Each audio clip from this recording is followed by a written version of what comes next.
Alors nous allons vous présenter le Panasonic SDR S300. C'est l'un des derniers caméras vidéo de Panasonic.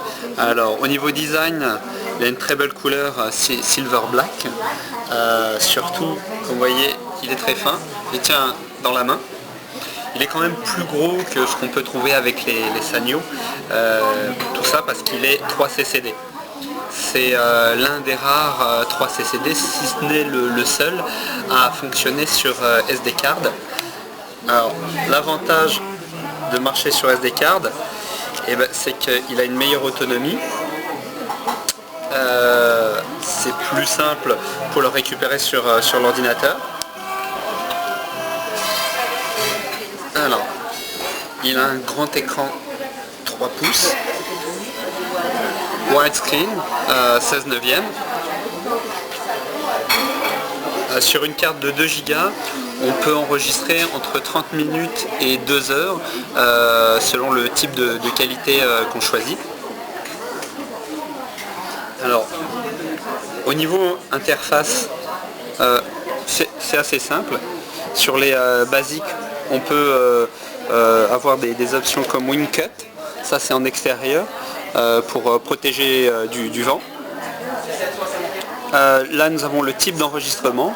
Alors petite qualité, là on peut enregistrer jusqu'à 2 heures, moyenne qualité 1 heure et haute qualité, là on fait que 30 minutes sur une carte de 2 Go. Là on peut choisir soit en widescreen 16 neuvième ou en 4 tiers, format télé classique. Et d'afficher également l'heure si on souhaite. Dans les setups avancés, on peut choisir d'avoir le format classique, le zoom classique, qui a un Leica digital x10 d'une très bonne qualité, où on peut avoir un zoom numérique de 25 ou 100.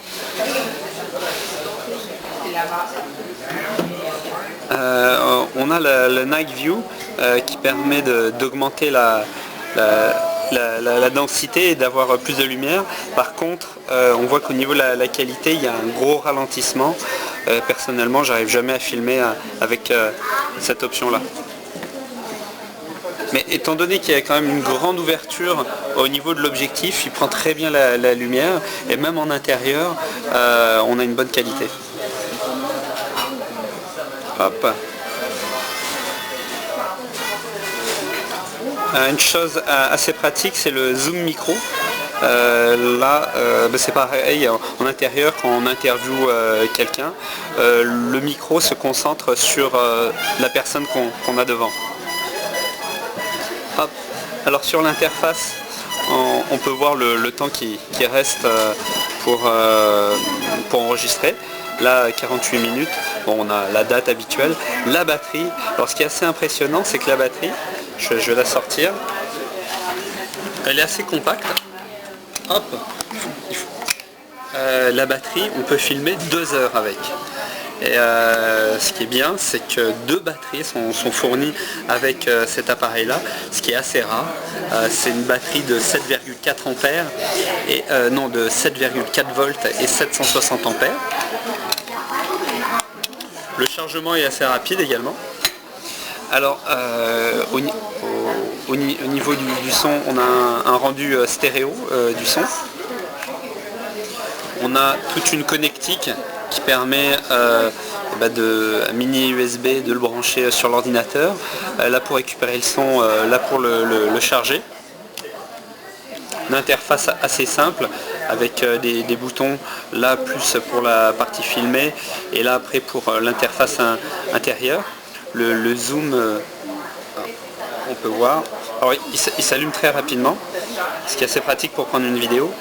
Et on a le zoom Leica, là on est sur le zoom Leica x10 qui quand même amène une grande qualité d'image.